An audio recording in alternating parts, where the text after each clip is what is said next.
প্রশ্নটা হচ্ছে প্রায় আমাদের পরীক্ষাতে আসে যে একটি গ্যাসকে তরলে পরিণত করা যায় কখন। এর উত্তরটা হবে ক্রান্তিক উষ্ণতার নিচে।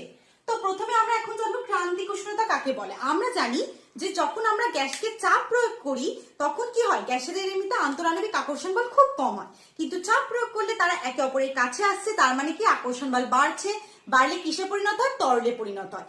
কিন্তু এই ক্রান্তিক উষ্ণতা এমন একটা উষ্ণতা যাকে আমরা টিসি দিয়ে ডিনোট করি, অর্থাৎ এর আরেকটা নাম হচ্ছে ক্রিটিক্যাল টেম্পারেচার।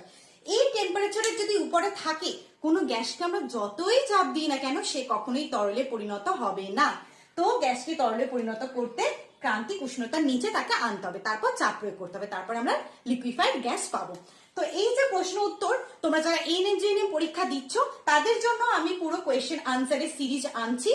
এই ক্লাসটা এর উপর আমি ভিত্তি করে এই গ্যাসের আচরণের উপর পুরো একটা ক্লাস করিয়ে দিয়েছি, ডেসক্রিপশনে সেই ক্লাসটার লিংক দেওয়া আছে।